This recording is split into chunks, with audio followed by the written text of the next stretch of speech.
Bonjour à tous, bonjour à tous, chers amis de l'eau. Je suis très heureux de vous accueillir aujourd'hui pour notre rencontre mensuelle qui est devenue pour certains d'entre vous un rituel et nous vous remercions pour votre fidélité qui nous oblige pour l'avenir. Aujourd'hui encore, plus de 280 inscrits représentant 25 pays. L'IME est devenue une véritable caisse de résonance sur les enjeux de l'eau en Méditerranée et même au-delà. Vous connaissez tous nos conférences, des intervenants suivis de questions-réponses. N'oubliez pas de cliquer sur le petit globe en bas pour avoir accès à la version anglaise. Merci de bien vouloir utiliser le chat pour intervenir et poser vos questions pendant la conférence. Chers amis de l'eau, avant toute chose, je souhaite avoir aujourd'hui encore une pensée émue pour nos membres libanais et palestiniens, pour les populations de ces deux pays, ainsi que pour les otages israéliens, en souhaitant qu'un cessez-le-feu puisse intervenir le plus tôt possible. C'est urgent. Ce matin même, nous apprenions que la situation sanitaire ne cesse d'empirer sur Gaza. Le poliovirus a été détecté dans les réseaux d'assainissement à ciel ouvert. Un premier cas a été même détecté, premier cas depuis 25 ans. Résultat, 640 000 Gazaouis entre 6 mois et 10 ans doivent être vaccinés au plus vite. Cela étant dit, comme vous le savez, en 2015, les Nations Unies lançaient les 17 objectifs du développement durable, dont l'ODD 6 consacré à l'accès à l'eau, à l'assainissement et à l'hygiène, ainsi qu'à la protection des écosystèmes. Objectif qui est transverse à l'ensemble des ODD, d'où son importance et la priorité qu'il représente et mérite au niveau de chaque État et de chaque région. Pourquoi l'ODD 6? L'accès à l'eau potable et à l'assainissement sont des droits fondamentaux. Pour redresser la barre, les stratégies essentielles consistent à accroître les investissements et le renforcement des capacités dans l'ensemble du secteur, à promouvoir l'innovation et les actions fondées sur des données probantes, à renforcer la coordination et la coopération intersectorielle entre toutes les parties prenantes et à adopter une approche plus intégrée et holistique de la gestion de l'eau. Quels en sont les défis? En 2022, plus de 2 milliards de personnes ne disposaient toujours pas d'eau potable, gérée en toute sécurité, dont un tiers sans service d'eau de base. 3,5 milliards de personnes ne disposant pas d'installations sanitaires gérées en toute sécurité, dont 40% sans service d'assainissement de base. Existe-t-il un lien entre l'eau et les changements climatiques? La disponibilité de l'eau diminue dans de nombreuses zones du globe. Dans certaines régions, dont la Méditerranée, la sécheresse aggrave la situation avec des effets dommageables sur la santé, sur la productivité des personnes, menaçant le développement durable et la biodiversité dans le monde. Garantir l'accès de tous à ces services d'eau et d'assainissement durable est une stratégie essentielle d'atténuation des changements climatiques pour les années à venir. Sans une amélioration des infrastructures et de la gestion, des millions de personnes continueront à mourir chaque année de maladies liées à l'eau, tels que le paludisme et la diarrhée, et la biodiversité et la résilience des écosystèmes continueront malheureusement à s'appauvrir, ce qui nuira à la prospérité aux efforts déployés en faveur d'un développement plus durable et même du développement tout court, comme commencent à en prendre conscience les grands investisseurs. Que pouvons-nous faire? Les organisations de la société civile doivent s'efforcer d'amener les gouvernants à rendre compte, à investir dans la recherche, le développement dans le domaine de l'eau et à promouvoir l'inclusion des femmes, des jeunes et des communautés autonomes, tel que cela est mentionné dans les discours des Nations Unies, ceci dans la gouvernance des ressources en eau. La prise de conscience de ces rôles et leur mise en œuvre conduiront à des résultats bénéfiques pour tous et à une durabilité et une intégrité accrue pour les systèmes humains et écologiques. À l'Institut méditerranéen de l'eau, notre comité scientifique et technique a décidé récemment de lancer une étude sur l'état des ODD en Méditerranée, en partenariat bien sûr avec d'autres organismes des Nations Unies et du Plan Bleu sur la période 2025-2026, en vue d'être prêt à présenter ces résultats pour le prochain forum méditerranéen qui se tiendra certainement début 2027 et au forum mondial pour mars 2027. C'est la raison pour laquelle nous avons demandé à M. Gérard Payen, vice-président du Partenariat français pour l'eau, de nous présenter l'analyse qu'il fait des progrès et reculs vers les cibles de l'ODD 6 à 6 ans de l'objectif de 2030 à partir des statistiques récentes produites par les Nations Unies. La plupart d'entre vous connaissez Gérard Payen, qui est déjà intervenu lors de nos conférences, notamment pour présenter l'outil qu'il a développé pour analyser et valider les projets eau et assainissement par rapport aux ODD 6 et des ODD en général, qui s'appelle Water for SGD. Ou encore l'an dernier, suite à la conférence des Nations Unies pour l'eau, où Gérard a également nous a présenté donc sa vision des résultats de cette conférence des Nations Unies pour l'eau. Gérard a également été conseiller du secrétaire général des Nations Unies sur l'eau et l'assainissement, ainsi que président d'Aquafed, Fédération internationale des opérateurs privés, après une carrière au sein du groupe Suez où il a occupé des postes de premier plan. Cette première partie sera suivie de la présentation de deux entreprises membres de l'Institut, deux PME dynamiques qui proposent des solutions pour faire face à ces enjeux. Il s'agit d'une part de la société Tergis et d'autre part de la société MEOS, mais nous reviendrons sur cela un peu plus tard. Gérard, bienvenue une nouvelle fois à l'Institut méditerranéen de l'eau. La parole est à toi. Eh bien, merci et bonjour à tous. Donc, c'est avec plaisir que je reviens vous voir, parce que comme l'a dit Alain, effectivement, je suis intervenu plusieurs fois dans des manifestations de l'Institut méditerranéen de l'eau. Je me souviens encore du Forum de Malte. Alors, je viens vous parler des ODD, mais il faut que je vous partage mon écran. Voilà, j'ai l'impression que ça devrait pouvoir se faire. Voilà. Est-ce que vous voyez? Oui, il faut C'est juste bon? mettre. Voilà, c'est parfait. Bon.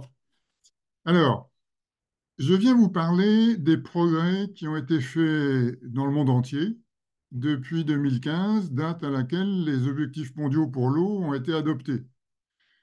Je vous rappelle qu'avant 2015, il n'y avait pas d'objectifs mondiaux pour l'eau. Il n'y en avait qu'un seul qui était peu ambitieux. Mais depuis 2015, nous avons des objectifs mondiaux pour l'eau. Et donc, je viens vous dire ce qu'on sait ou qu'on ne sait pas sur les progrès que nous avons tous faits depuis 2015. Alors, comme l'a dit Alain, je suis vice-président du Partenariat français pour l'eau. C'est une coalition que beaucoup d'entre vous connaissent. C'est une coalition qui rassemble tous les acteurs français de l'eau à l'international, aussi bien le gouvernement à travers 4 ministères que des associations, des entreprises de toute taille, des autorités publiques ou des chercheurs universitaires ou des experts. Alors, les objectifs mondiaux de développement durable, les ODD, adoptés en 2015, ont été une révolution pour notre secteur, pour le secteur de l'eau, puisque en 2015, l'eau est devenue une des grandes priorités de l'agenda international. L'eau a pris une place tellement importante qu'elle est un peu partout dans l'agenda 2030, l'ensemble des ODD. Les ODD sont des catégories artificielles, il y en a 17. Les flèches bleues que vous avez à l'écran sont toutes les cibles qui sont directement liées à l'eau. Vous voyez qu'il y en a un peu partout. Mais une petite moitié d'entre elles sont groupées dans une catégorie qu'on appelle l'ODD numéro 6, qui est spécialement dédiée à l'eau et l'assainissement. C'est ça dont je vais vous parler. Quels sont les progrès que nous avons faits collectivement vers les objectifs que nous partageons depuis 2015, qui sont dans l'ODD 6. Alors, comme l'a rappelé Alain, au partenaire français pour l'eau, nous avons travaillé sur la façon pour une organisation, un acteur individuel, de vérifier si elle a progressé, si elle a créé des progrès vers les cibles mondiales. C'est l'application Water for All SDGs qui est publique, qui est disponible, qui permet à tout à chacun de détecter donc ses contributions aux différentes cibles ODD voilà, que vous pouvez utiliser et qui, elles, n'utilisent pas d'indicateurs parce que les indicateurs, c'est trop fruste pour savoir exactement ce qu'on fait. Mais au niveau d'un grand territoire comme un pays ou le monde, les indicateurs, c'est quand même bien ce qui permet d'avoir une vue d'ensemble qui donne une bonne idée de la situation. Alors, la problématique, ce sont nos objectifs. Je vous ai mis à l'écran nos 13 objectifs adoptés en 2015 au titre de l'ODD 6. Pourquoi 13 alors qu'il n'y a que 8 cibles? Eh bien, c'est parce que plusieurs cibles ont des sous-objectifs qui sont très distincts les uns des autres. Par exemple, l'objectif 2, 6.2, il est sur l'accès universel à l'assainissement, d'un côté, mais aussi l'accès universel à l'hygiène, c'est à savoir se laver les mains, avoir de l'eau et du savon pour se laver les mains. Ça n'a rien à voir, ce sont deux objectifs distincts, mais ils ont été mis dans la même cible 6.2.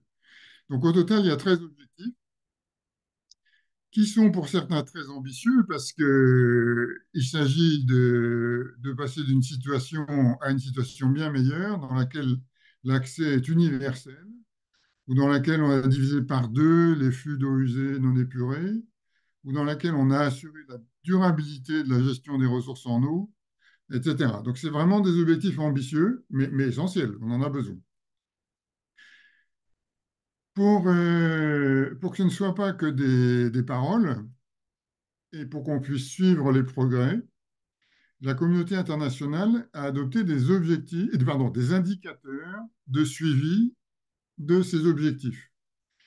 Donc vous avez des pastilles bleues à l'écran qui vous figurent les indicateurs de progrès qui ont été définis.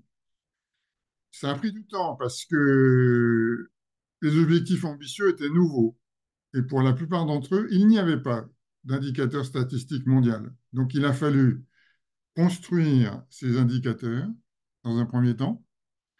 Une fois que tout le monde s'est mis d'accord sur leur définition, il a fallu que chaque pays recherche l'information correspondante de son pays, puis la mette en forme et la diffuse aux agences des Nations Unies qui s'occupent chacune d'un indicateur.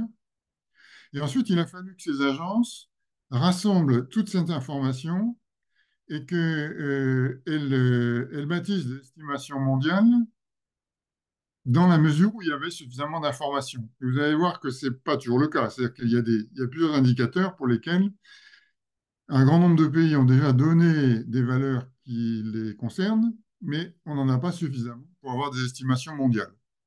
Voilà, donc on est parti un peu de zéro en 2015, mais aujourd'hui, 7 ans après, il y a quand même des choses que nous savons sur là où nous en sommes au niveau mondial. Alors, donc, un aspect non nul du problème, c'est que nous avons une dizaine d'indicateurs, mais pas pour tous les sujets. Vous voyez par exemple qu'il y a un objectif mondial qui est d'augmenter la réutilisation des eaux usées, quelque chose qui est important dans le bassin méditerranéen. Mais il n'y a pas d'indicateur mondial sur la question aujourd'hui. Mais il y a d'autres sujets sur lesquels il n'y en a pas. Nous n'avons pas d'indicateur sur la gestion durable des ressources en eau, pas d'indicateur de progrès. Mais on va le voir, je vais y revenir.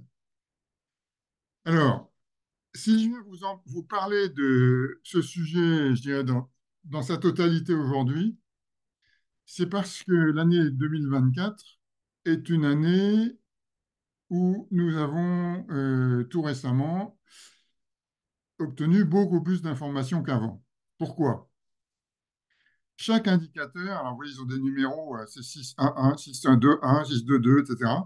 Chaque indicateur est suivi par une ou plusieurs agences des Nations Unies, qui en sont les gardiens, et ces agences collectent les données nationales et publient régulièrement des mises à jour.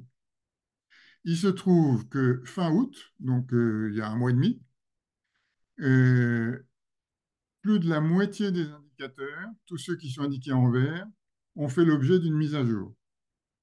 Et donc, depuis fin août, il y a plein de choses que nous savons et que nous ne savions pas jusque-là. Donc, c'est pour ça que c'est intéressant de faire une mise à jour aujourd'hui, 2024, à ce que nous savons sur les différents progrès, sur ces différentes cibles. Alors, ce qui est en gris date déjà d'un an, voire un an et demi, voire 2 ans pour certains. Mais bon, ce sont les dernières informations tout de même. Et je vais donc maintenant vous faire étudier avec vous ce qu'on sait sur chaque indicateur au niveau mondial. Je dis bien au niveau mondial. C'est peut-être un peu rébarbatif parce que je vais prendre tous les indicateurs un par un, mais par contre, ce que je vais vous dire, c'est quasiment la totalité de ce qu'on sait. C'est-à-dire que ce que je ne vais pas vous dire, c'est ce qu'on ne sait pas. Hein. N'imaginez pas qu'on en sache beaucoup plus. Hein. Alors, commençons par l'accès à l'eau potable. Ah, pardon, excusez-moi. Avant de faire ça, il faut que je vous dise que fin août, le ONUO, UN Water en anglais, à cause de toutes ces mises à jour, a publié un petit document qui s'appelle Summary Brief, dans lequel il fait une synthèse de tout ce qu'on sait aujourd'hui sur l'ensemble des indicateurs. Et cette synthèse a une page qu'on peut appeler une infographie que je vous ai reproduite ici, qui donne les principaux chiffres que les Nations Unies utilisent aujourd'hui dans leur communication. Voilà, mais on va les voir. Alors, donc on va passer à l'eau potable et en haut à gauche, j'ai mis le chiffre qui est dans cette infographie que Alain a rappelé tout à l'heure, à savoir qu'il y a 2,2 milliards de personnes qui n'ont pas un accès correct à l'eau aujourd'hui sur la planète. Que peut-on dire sur l'indicateur 611 d'accès à l'eau potable? Eh bien d'abord que c'est un très bon indicateur, qu'il est bien documenté dans un grand nombre de pays, qu'on a des données régulières depuis 2015. Et donc, c'est un sujet sur lequel on voit aujourd'hui assez bien où nous en sommes. Nous savons, c'est le graphe qui est à droite, que la situation s'améliore. Il y a moins de monde aujourd'hui sans accès à l'eau potable qu'en 2015. En revanche, on sait aussi que cette amélioration est très lente, très, très lente. Vous voyez que le nombre de personnes sans accès à l'eau potable n'a diminué que de 6% depuis 2015, alors que théoriquement, on doit atteindre 100% en 2030.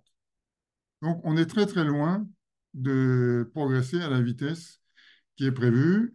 À cette vitesse-là, on n'y est pas avant la fin du siècle. Alors, pire que ça, euh, il y a des reculs sur l'accès à l'eau potable dans le monde.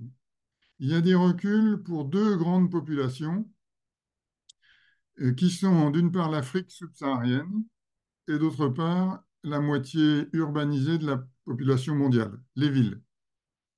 Dans les deux cas, le nombre de personnes qui n'ont pas accès à l'eau potable augmente. Donc on n'est pas en train de progresser, on est en train de régresser.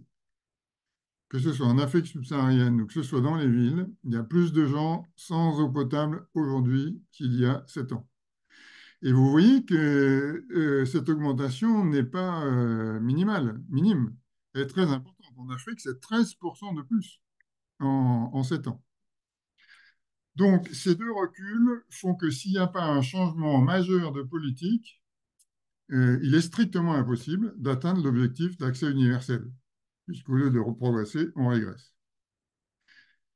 Sur l'accès à l'assainissement, la situation est un peu meilleure, dans la mesure où l'accès à l'assainissement de base, ce qui était l'objectif suivi lors des objectifs du millénaire, et qui est l'accès de tout le monde à des toilettes hygiéniques et dignes, cet accès, lui, a bien progressé en 7 ans, puisque le nombre de personnes qui n'ont pas, qui sont malheureusement très nombreuses, hein, mais qui n'ont pas cet accès, a été réduit d'un quart.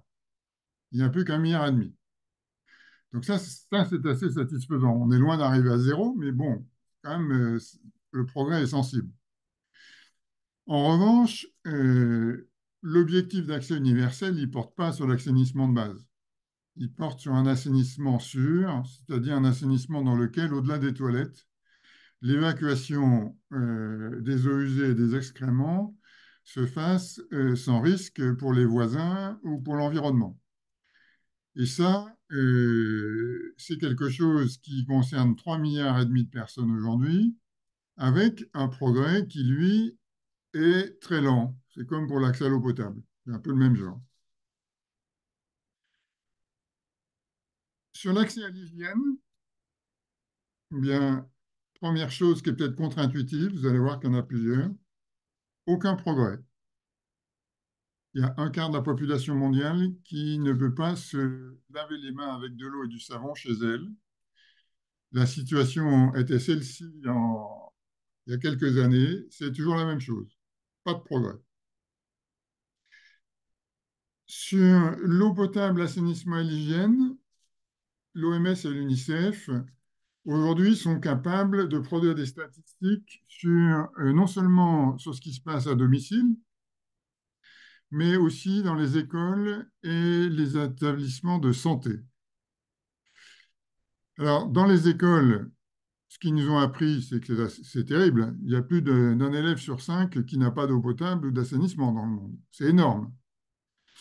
En revanche, ce qu'ils ont mesuré, c'est là un progrès relativement rapide. Je dis bien relativement rapide, puisque vous voyez que le nombre d'enfants qui n'ont pas d'assainissement à l'école ou pas d'eau potable a baissé d'un quart depuis 2015.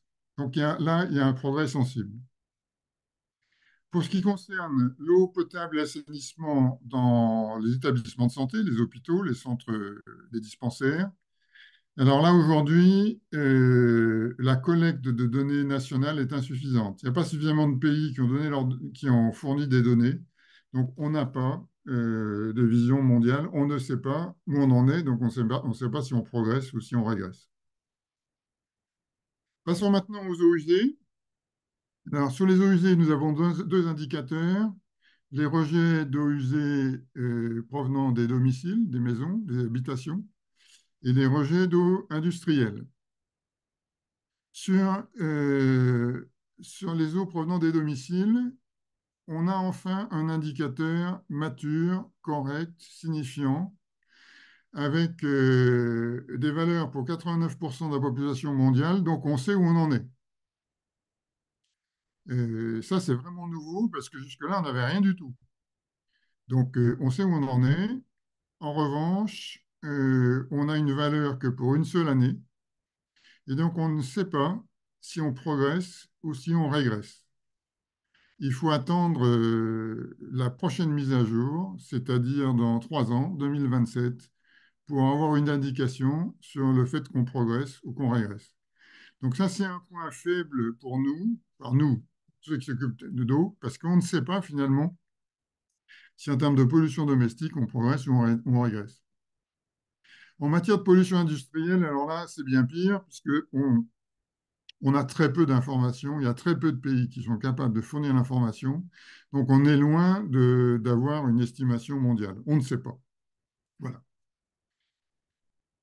En matière de qualité des ressources en eau, Alors, je dirais la partie positive, optimiste, c'est ce que publie UN Water et qui dit que 56% des masses d'eau ont une qualité correcte.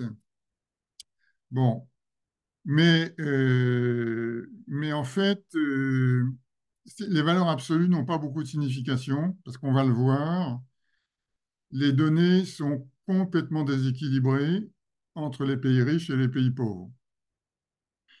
Donc il y a vraiment un biais, l'indicateur lui-même ne signifie rien.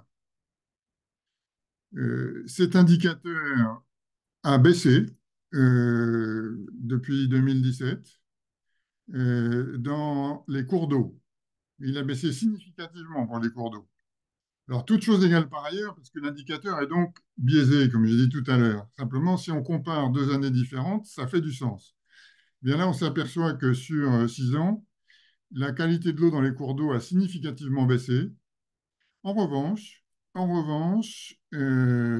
toutes les statistiques qu'on a montrent plutôt une légère amélioration pour les autres sources, que ce soit les eaux souterraines ou les lacs réservoirs. Alors, le problème statistique, vous allez le voir tout de suite.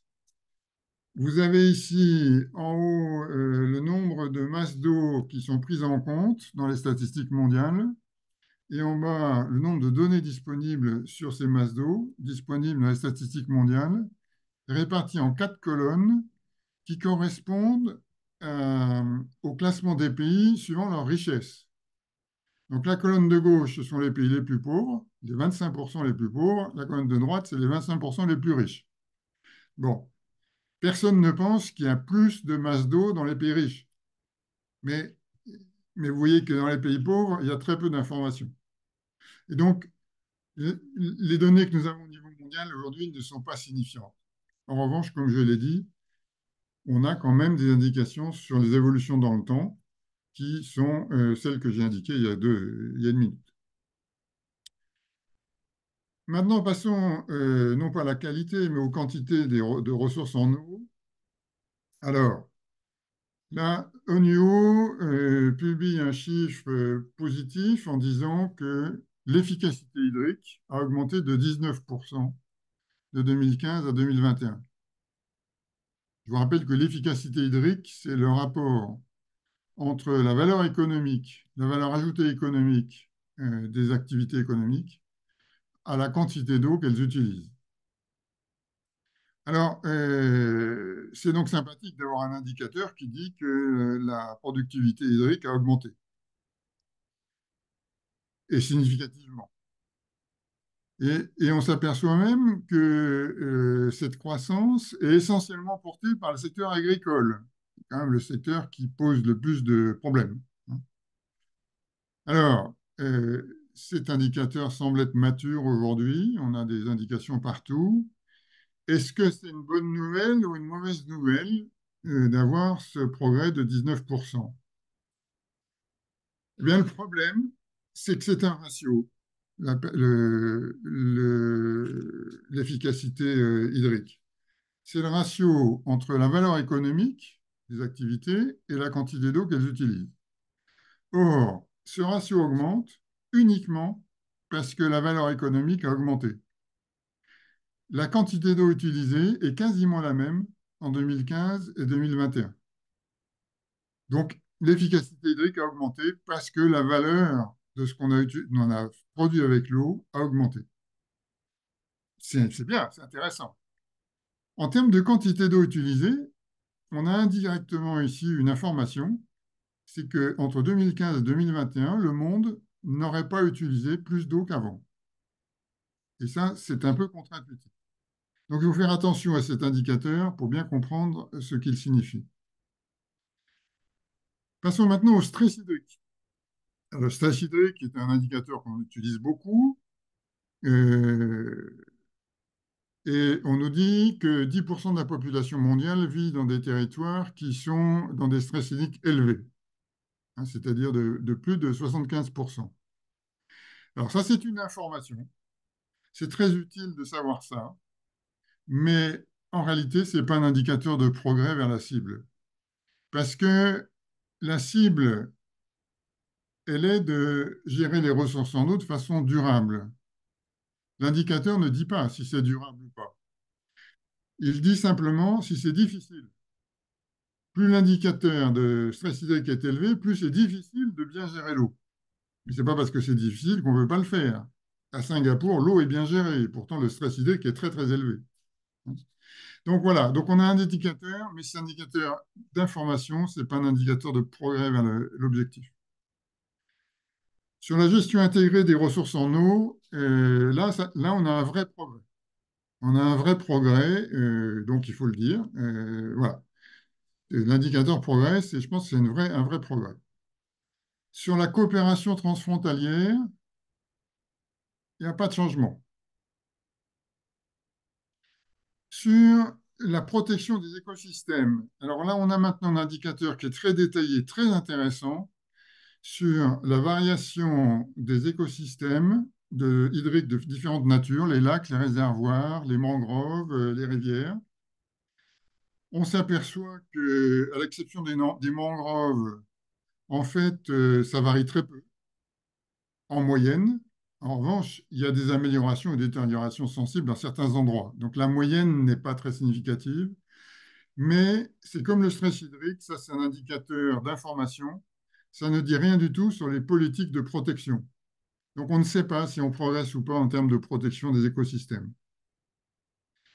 Sur la coopération internationale, la situation est mauvaise, puisque le total de l'aide publique baisse significativement. Et enfin, dernier indicateur, la participation du public aux décisions. Là, il n'y a pas de... Ce qu'on sait et donne pas une vision très claire. Donc, on n'a pas vraiment, on peut pas dire vraiment, on n'a pas de conclusion claire là-dessus. Donc, si on fait la synthèse, vous voyez que suivant les indicateurs, on a de bonnes nouvelles qui sont en vert, de mauvaises nouvelles qui sont en rouge, ou des absences d'informations qui sont en noir. Et je présenterai la synthèse plutôt de cette façon-là, en vous disant que on a fait une mise à jour de ces indicateurs cette année. Il n'y aura pas de nouvelle mise à jour avant la conférence des Nations Unies sur l'eau de décembre 2026.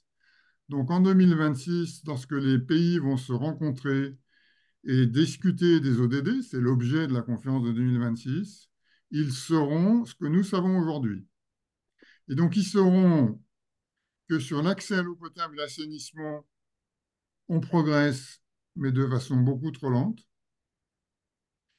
que sur l'accès à l'hygiène, sur la coopération transfrontalière, sur la participation du public, on n'a fait aucun progrès, que par contre, on recule sur l'accès à l'eau potable dans les villes et en Afrique subsaharienne, et que l'aide plus internationale baisse. Et enfin, sur les autres sujets, eh bien, on n'aura pas d'informations. Voilà. Donc voilà quels sont, je dirais, les éléments qu'on aura pour discuter des nouvelles politiques. Le verre est à moitié vide, à moitié plein. C'est-à-dire que ce qui est en vert, en jaune et en rouge, c'est vraiment des informations nouvelles qu'on n'avait pas jusqu'ici. Et certaines sont contre-intuitives. En revanche, ce qui est à droite va faire défaut. Alors, ce qu'on sait au niveau mondial, moi, je pense que vous auriez intérêt à regarder les mêmes indicateurs au niveau méditerranéen. L'ONU fournit immédiatement les informations pour la région Afrique ou la région Europe, mais par contre, elle ne les fournit pas pour la région Méditerranée. Mais si vous leur demandez, à mon avis, ça serait facile. Hein. Ça serait facile de les obtenir. Et ça vous permettrait de baser vos réflexions sur l'évolution des politiques et de la stratégie méditerranéenne pour le développement durable. J'ai gardé les indicateurs de cette stratégie qui est suivie par l'Observatoire du plan bleu.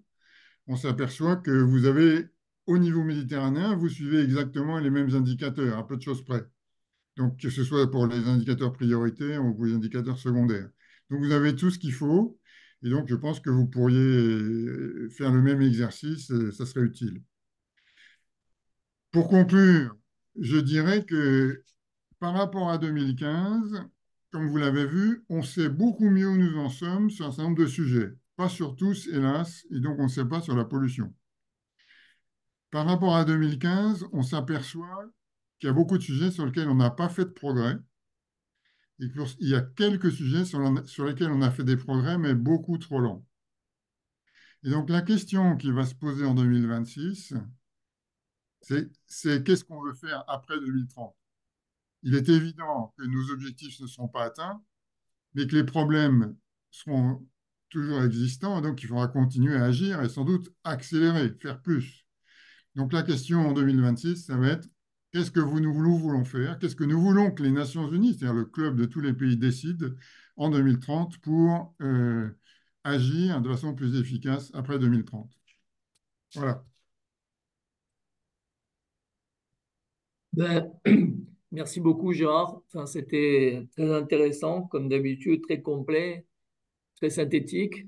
J'imagine qu'il va y avoir des questions. Je vous rappelle que vous pouvez utiliser le chat et uniquement le chat pour poser vos questions. I remember you have to use the chat and only the chat to ask your question, please. Donc, j'ai une première question qui vient du Burkina Faso. Donc, sur la base des indicateurs qui nous orientent vers la réalisation des ODD, lesquels sont selon vous les principaux moteurs pour l'Afrique, en particulier dans l'approvisionnement en eau en milieu rural? Et ce que tu nous disais tout à l'heure, c'est que d'une manière générale, le milieu rural est plutôt été favorisé par rapport, en tout cas, au périurbain au niveau mondial. Donc, qu'est-ce que tu peux répondre à cette question? Merci. Alors d'abord, je vous répondrai en vous disant que, comme vous l'avez vu, on ne suit qu'une dizaine d'indicateurs au niveau mondial. 10 indicateurs pour gérer l'ensemble des problèmes de l'eau, c'est très très peu. Et donc de toute façon, au niveau opérationnel dans les pays, il faut suivre beaucoup d'autres choses que ces 10 indicateurs. Donc je ne veux pas vous dire qu'il y a des indicateurs plus importants que d'autres. L'accès à l'eau potable, est-ce que c'est plus important que la gestion durable des ressources? Ben, il se trouve que lorsque les ressources viennent à s'assécher, on a des problèmes d'eau potable. Mais, donc, il faut bien s'occuper des deux, hein. Et la pollution, c'est pareil, il faut bien s'en occuper aussi. Donc, je ne peux pas vous dire qu'il y a des indicateurs plus importants que d'autres pour l'Afrique, je ne crois pas. Je pense que les indicateurs, ça sert à faire le point de là où on en est. Ça permet de voir si ce qu'on croit faire est bien la réalité. Bon, vous avez vu, pardon, que effectivement l'accès à l'assainissement s'améliore plus vite que l'accès à l'eau potable en milieu rural, et, et- et que l'accès au milieu rural s'améliore plus vite qu'en ville. C'est vrai. Bon, mais mais bon, ça ne veut pas dire qu'il faut arrêter de travailler sur l'accès à l'eau potable et à l'assainissement en milieu rural. Non, non, ça veut simplement dire que la croissance urbaine est telle que les progrès des services publics en ville sont insuffisants, ne vont pas assez vite. Il faut bien entendu travailler dans les deux domaines. Donc, je ne sais pas répondre à votre question. Les indicateurs, c'est simplement des compteurs, hein. Est-ce que dans votre voiture, le compte-tour est plus important que le compteur de vitesse? Non, les deux sont importants, hein. Le compte-tour, c'est important pour ne pas griller votre moteur, mais le compteur de vitesse, c'est important pour ne pas avoir d'accident. Donc, voilà. Je crois que c'est bien d'utiliser tous les indicateurs, on n'en a qu'une dizaine, hein. Très bien, merci Gérard. Donc, une autre question. Donc, merci pour la présentation intéressante. Concernant l'indicateur 6.4.2, même la manière du calcul est parfois trompeuse car elle prend les prélèvements et non pas la consommation de l'eau, ce qui peut causer des problèmes lorsqu'il s'agit d'une évaluation à l'échelle nationale, d'où intérêt des approches de désagrégation par sous-bassin. Donc, enfin, voilà, la question s'arrête là, puis après on dit avec la FAO, on travaille sur cet aspect. Donc, Alors, je confirme qu'avec la FAO publie des statistiques non seulement par pays, mais aussi par bassin. Là, c'est vraiment très intéressant de voir le stress hydrique par bassin. Ayant dit ça, je ne sais pas qui a posé la question, mais il a tout à fait raison. Ces indicateurs qui donnent des informations, c'est un ratio entre des prélèvements et des masses d'eau disponibles.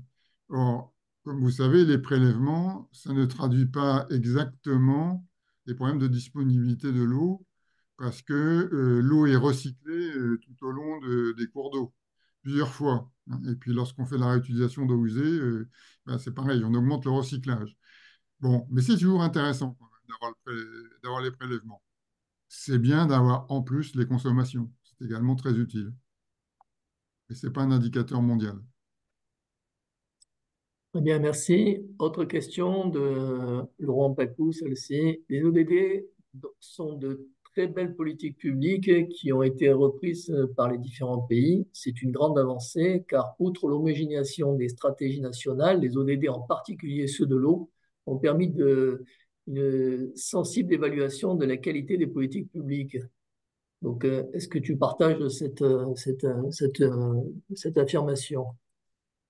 Ah ben là, c'est de l'opinion, ce n'est pas des faits. Ouais. Ben bon. Ben, mon opinion, c'est que les ODD ont servi à beaucoup de choses. Ils ont servi à accroître la connaissance de nos problèmes, c'est ce dont je viens de vous faire part.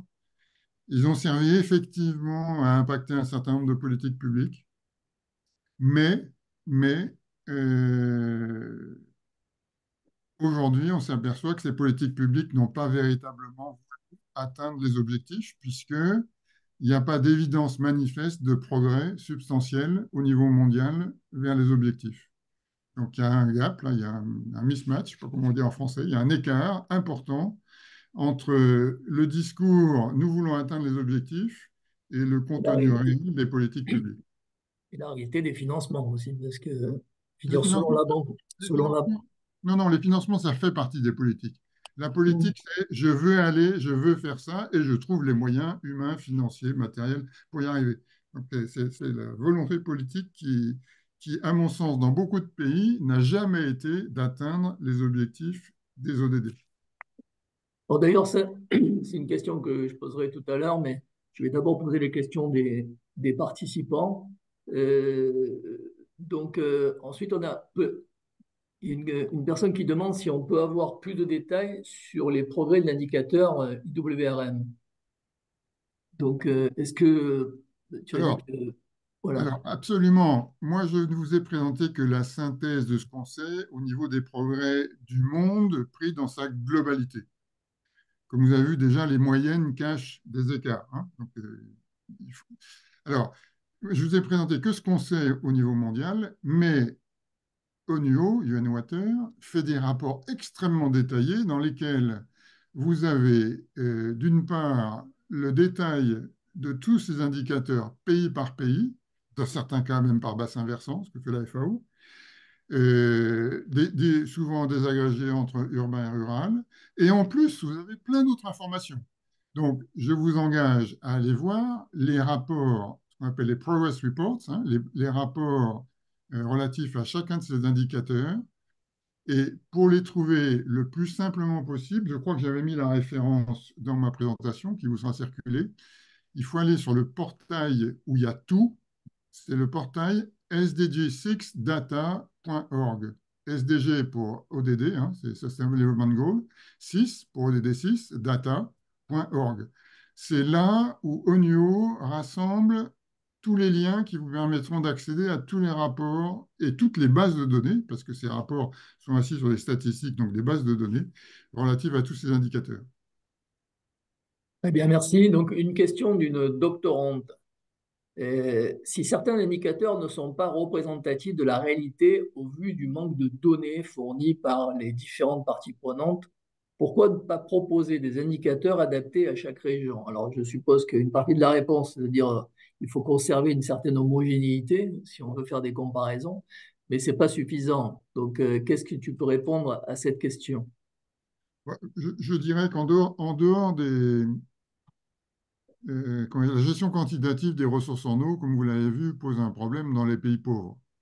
Mais ça, ce n'est pas des régions particulières, c'est parce qu'ils sont pauvres et qu'ils n'ont pas beaucoup de stations de mesure. Mais sinon, avoir des indicateurs différenciés suivant les régions, c'est pas ça vraiment, c'est pas ça qui changera vraiment la situation.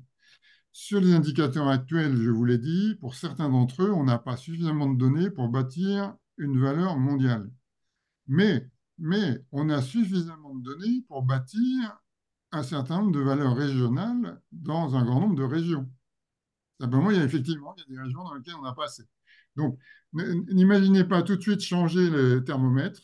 Utilisez plutôt les thermomètres existants en essayant d'abord d'utiliser ce qu'on sait, parce qu'on sait déjà beaucoup de choses quand même sur ces indicateurs, et puis bah, essayer de pousser les gouvernements qui n'ont pas encore fait suffisamment d'efforts ou qu'on n'a pas suffisamment aidé à produire les statistiques qui manquent.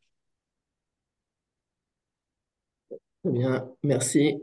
Moi, j'ai une question concernant justement l'avenir. Tu termines avec ça dans ta conclusion sur, bon, très bien, so what, et après, qu'est-ce qu'on fait après 2030?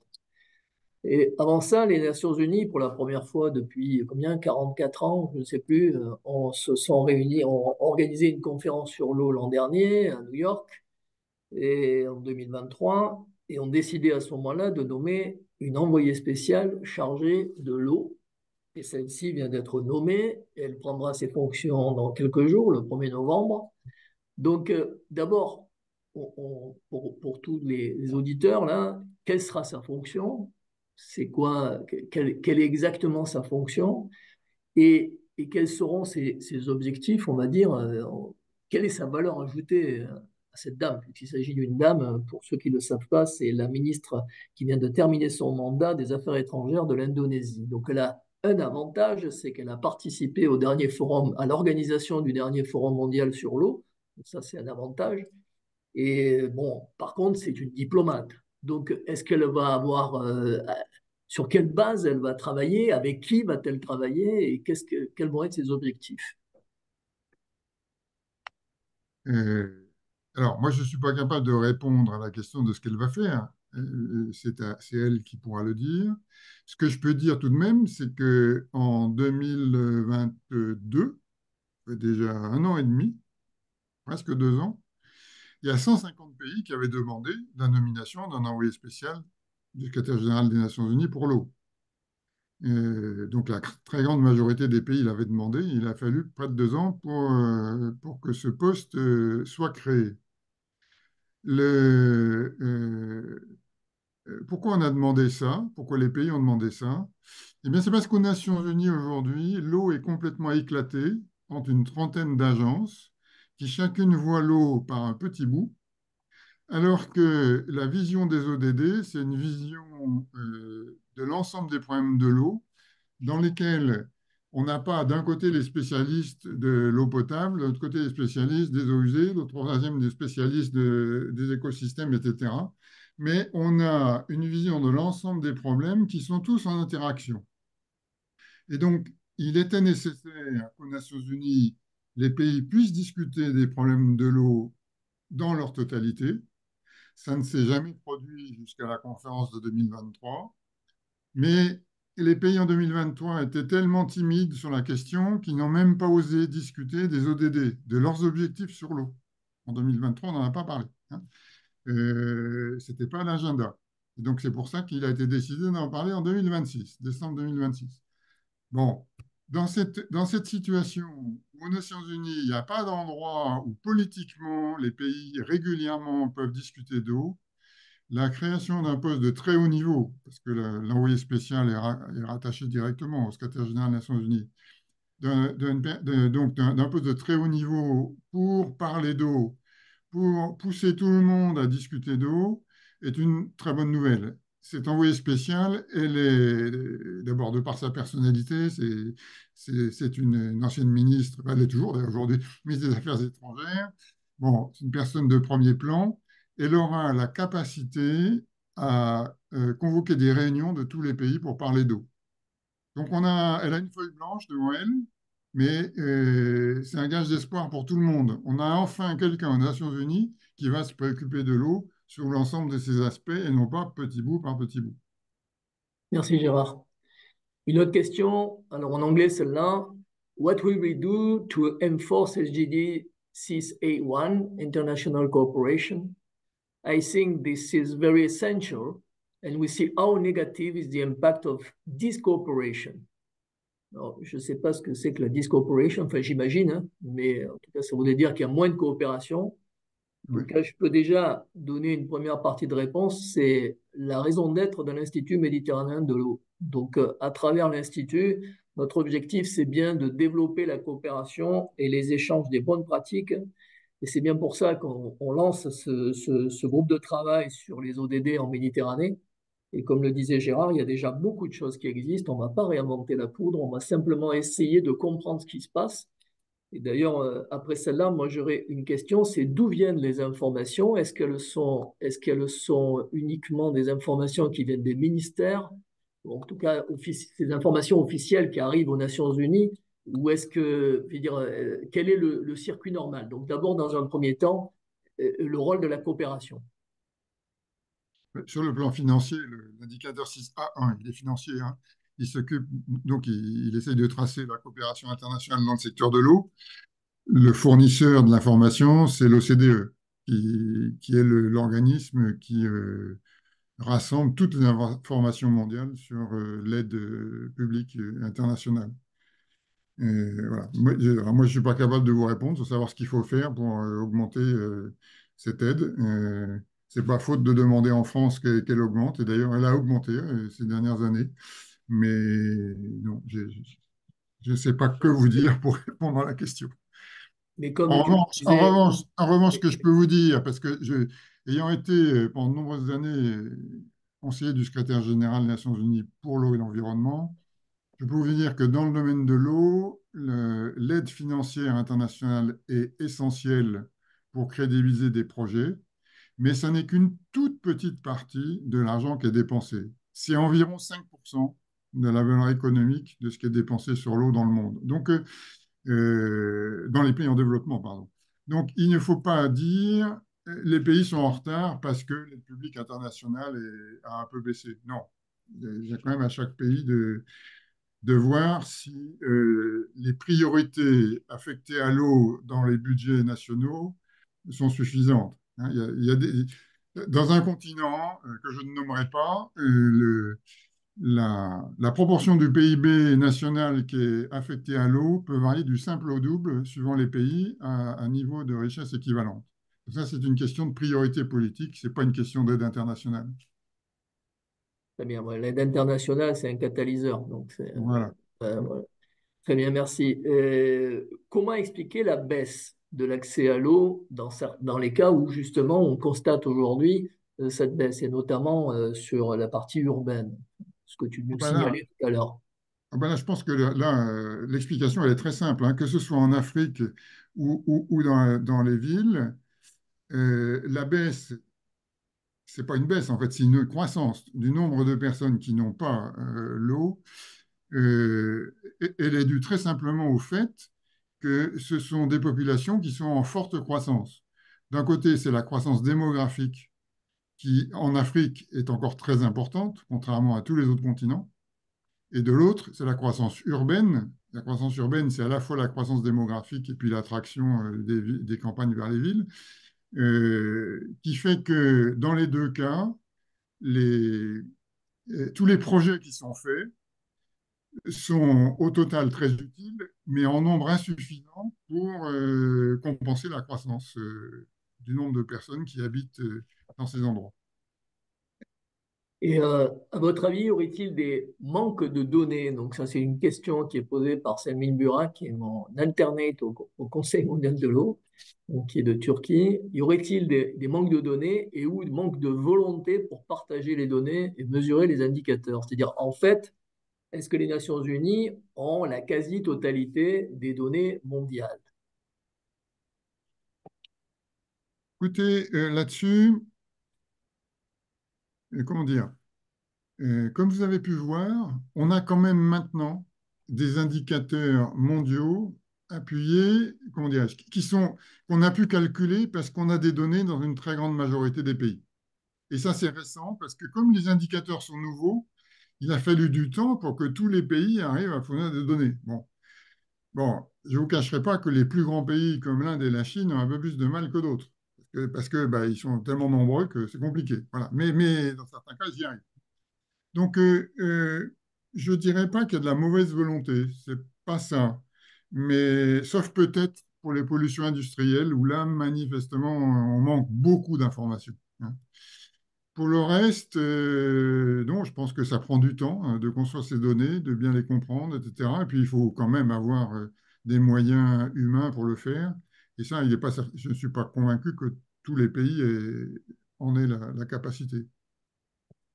Eh bien, merci. Donc, dernière question, parce qu'après, il faut qu'on passe à la suite, d'Ahmed Kettab, qui est donc un des membres de l'Institut et qui est donc d'Algérie. Pensez-vous que la création d'une agence mondiale de l'eau, dépendant des Nations Unies à l'image de l'UNESCO, la FAO, l'OMS, pourrait faire avancer la problématique de l'eau d'une manière générale, avec des budgets conséquents, indépendamment de la nomination d'un envoyé spécial sur l'eau? Voilà. Alors, je vais vous donner mon opinion, qui est la même depuis 20 ans. Il faut surtout pas faire ça. Pourquoi?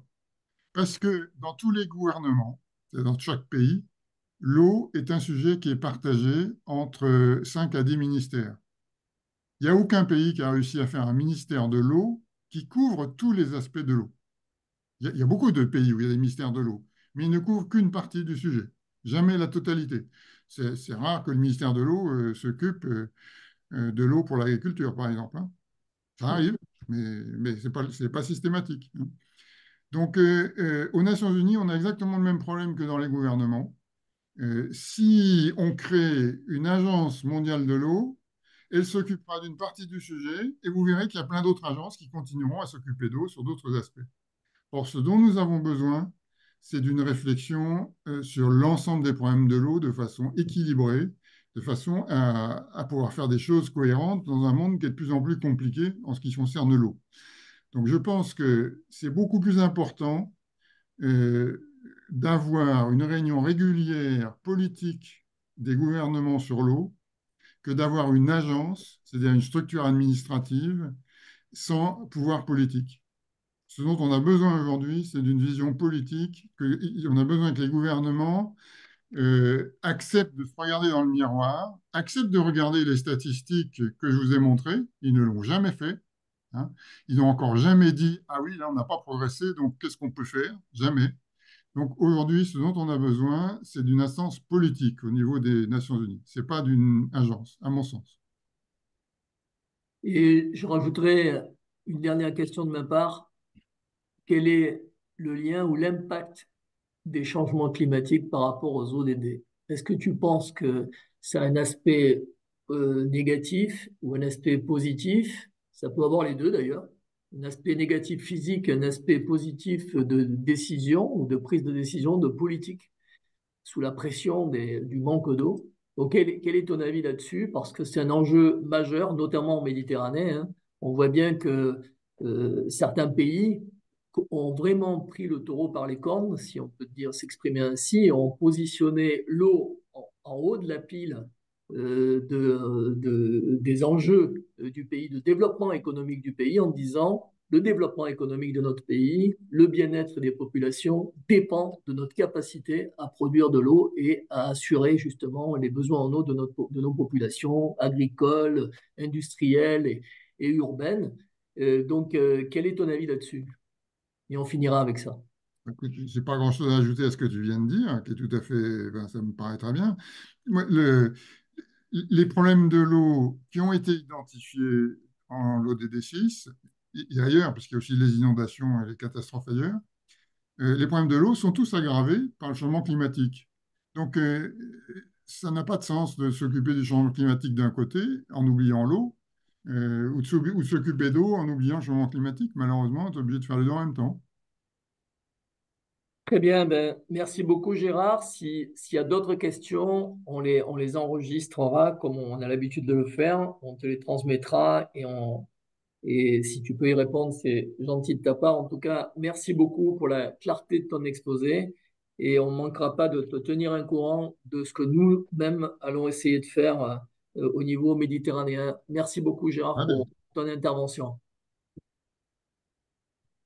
On va maintenant regarder justement par rapport à ces enjeux.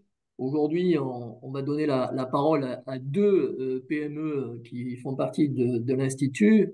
ont pas eu, qui sont récentes dans l'Institut et à qui on m'a demandé de présenter un peu justement leurs solutions pour pouvoir faciliter que ce soit l'accès à l'eau, à l'assainissement ou à l'irrigation ou au contrôle de celle-ci. Donc on va commencer par Ludovic Renoux, qui est directeur commercial de Tergis. Tergis est une société qui est basée à Bordeaux et qui développe des technologies packagées pour dessalement associé aux énergies renouvelables ou solutions concernant la dépollution. Ludovic, la parole est à toi. Bonjour à toutes, bonjour à tous. Alors j'essaie de me mettre en, Voilà, c'est parfait. voilà, en plein écran. Est-ce que l'écran est lisible et C'est bon, diffusé? tu peux y aller. Voilà, donc merci beaucoup Alain pour cette introduction et merci à toi et à l'équipe de l'IME pour leur support et pour nous permettre d'exposer devant ce parterre de personnes qui court tout autour du pourtour méditerranéen et au-delà sur le continent africain, d'après ce que je vois. Donc, effectivement, Tergis, c'est une société assez récente dont le démarrage a été officiel en 2017.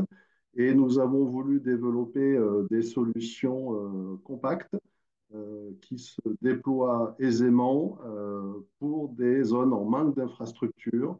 L'objet étant de répondre à l'accès à l'eau et à l'accès à l'énergie.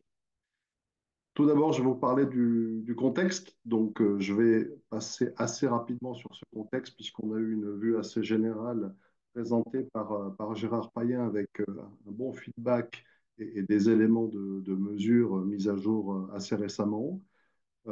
Les enjeux du siècle, au niveau de l'accès à l'eau, Gérard Payen l'a souligné en fin d'échange. On voit ici la carte d'évolution démographique sur la map monde et le continent africain se démarque notablement des autres continents à travers le monde quant à l'évolution de sa population.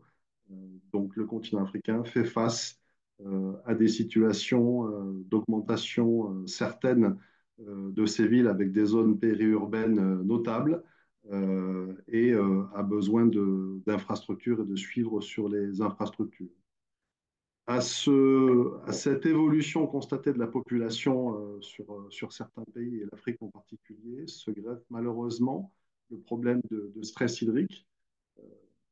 Les ressources se font rares sur certaines zones géographiques. C'est le cas en Afrique du Nord, en Afrique de l'Est principalement, et sur d'autres zones, bien entendu, à travers le monde, que ce soit en Australie, en Amérique du Sud. Et ce manque d'accès à l'eau, malheureusement, génère des conflits d'usage. Ça, c'est quelque chose que l'on voit quasiment dans tous les pays. Les grands usages de l'eau sont d'abord l'agriculture pour nourrir la population locale et au-delà avec des exportations, les activités industrielles en tout genre, et ensuite les consommations par les populations sous forme d'eau potable. Et on voit que dans des cas de stress hydrique, il faut que les autorités arbitrent et gèrent de façon pérenne l'usage des ressources par rapport à ces trois usages majeurs identifiés. Donc voilà, je vais vous parler des systèmes décentralisés qu'on présente. On a commencé avant le lancement de l'activité par faire une étude de marché pour voir un petit peu de quoi était fait ce marché des systèmes décentralisés. Euh, une bonne centaine de pays manifestement requièrent un besoin. Ce sont encore une fois des pays dont les infrastructures en zone périurbaine ou en zone rurale sont encore en développement avec des besoins forts. Et on se rend compte que oui, il y a des besoins pour des systèmes décentralisés d'accès à l'eau et d'accès à l'énergie qui se démarquent des infrastructures classiques avec des productions d'eau potable, des réservoirs, des mises en œuvre d'adduction d'eau. C'est aussi valable pour des centrales de production électrique avec des sous-stations et des réseaux de distribution électrique. Et que c'est encore mieux quand on peut avoir des solutions différenciées à valeur ajoutée. Donc, dans l'esprit, voilà comment sont nés nos différents systèmes. On a d'une part un bloc d'activité lié à la production énergétique et au stockage énergétique sur batterie de cette production d'énergie verte qui a été produite.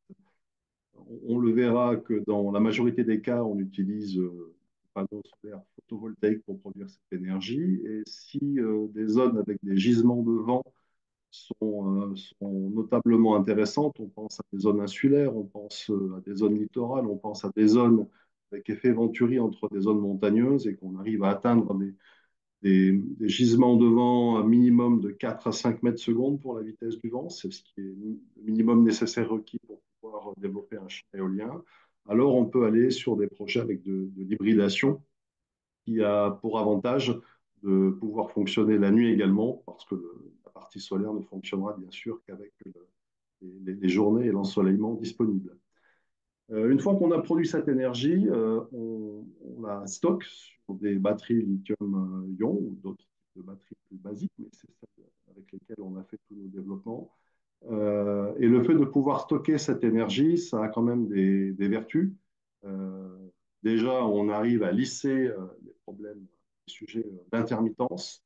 Et d'autre part, on peut étendre le fonctionnement au-delà du fil du soleil disponible. Et c'est d'autant plus vrai si on utilise des systèmes éoliens qui peuvent fonctionner la nuit.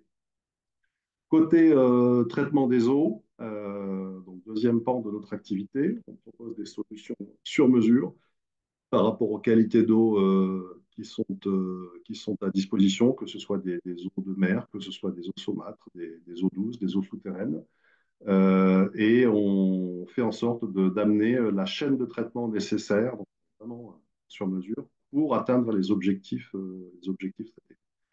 Le fait de conjuguer la production solaire photovoltaïque avec le stockage de l'énergie vous permet de lisser les OPEX avec des systèmes de production énergétique à panneaux solaires.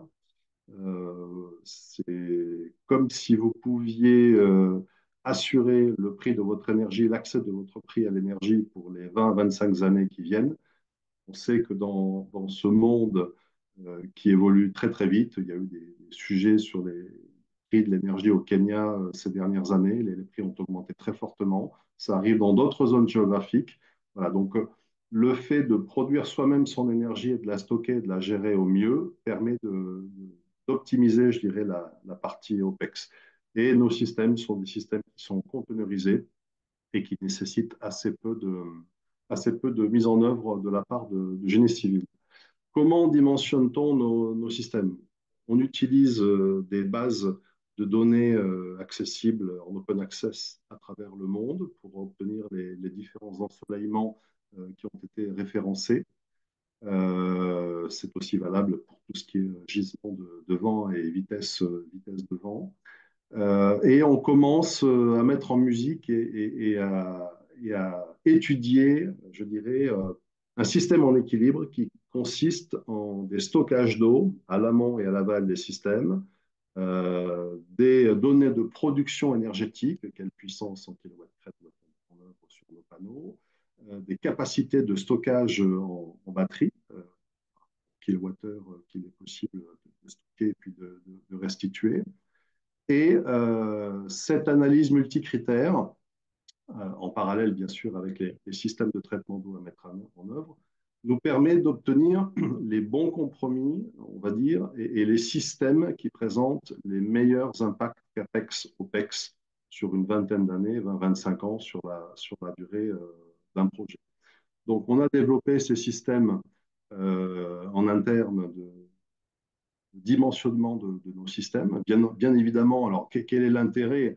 L'intérêt, c'est derrière de garantir la production de l'eau, parce que vous avez des journées, voire même plusieurs journées, voire des fois une semaine complète, avec des passages nuageux, et vous n'aurez pas la même production solaire que vous aurez si vous avez un rayonnement solaire constant 350 jours par an. Donc, l'importance de nos systèmes de dimensionnement et d'appréhension des différentes données disponibles permet de garantir une production d'eau en mètres cubes jour sur une période donnée. Voilà. et on check un certain nombre de données, de contraintes, de gestion entre l'utilisation de l'eau, les stockages de l'eau, les productions en pointe ou moyennée de l'énergie et l'utilisation des batteries. Donc la source d'énergie solaire, c'est la principale source que nous utilisons. Les panneaux photovoltaïques peuvent être mis en œuvre de façon diverse, qui sont très connues. Là, on n'a rien inventé, soit avec des structures autoportées, comme vous avez sur les premières photos à gauche, soit des structures au sol qui peuvent être de petite capacité. Là, vous avez une illustration. On peut aller sur des champs solaires si on a besoin de plusieurs mégawatts. C'est le cas quand on fait du dessalement d'eau de mer. Là, les puissances augmentent significativement par rapport au kilowattheure à consommer par rapport au mètre cube d'eau à produire. Et en général, on arrive à mettre les installations de panneaux photovoltaïques à même le sol sans trop de génie civil, si ce n'est des damages de sol quand on est, et peut-être rapporter un petit peu de matériaux durs quand on est en zone sable. Ça, faut faire attention. Les stockages de batteries, alors ça c'est très important. L'un des actionnaires de Tergis, c'est la société Startech, avec sa filiale Neogy, qui est un producteur de batteries en France. Ludovic, si tu Euh, peux parler un peu plus fort, ce serait mieux pour les pardon, traducteurs. pardon. Donc, l'un de nos partenaires, qui est un des actionnaires de la société Tergis, c'est la société Startech, avec une filiale qui s'appelle la société Neogy, qui produit des batteries pour des activités de type nomade.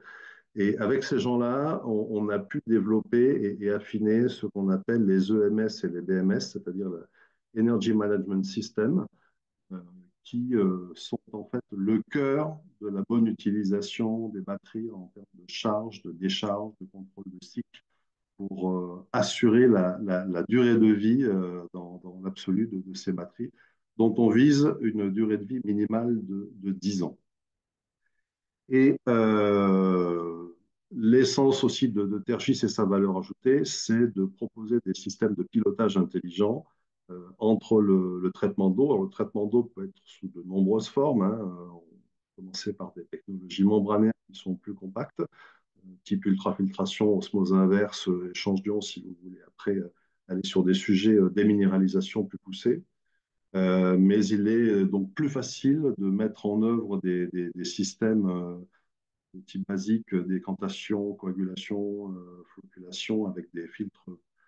Les consommations énergétiques sont moindres, on est juste simplement un petit peu moins compact. Et avec le développement de nos systèmes, les membranes sont garanties en durée de vie de 5 ans à 7 ans, c'est ce que l'on observe généralement. Au-delà des ressources en solaire photovoltaïque, on est sur deux types d'associations pour les hybridations. D'abord de petites éoliennes de l'ordre de 1 à 10 kW, certaines avec axe horizontal, hein, comme on voit sur la photo de gauche, certaines avec axe vertical, comme on voit avec la photo de droite. On a un projet qui tourne dans la région de Bordeaux en hybridation sur une plateforme de compostage pour pouvoir filtrer et recycler des eaux pour des lavages de camions bennes, de camions à ordures.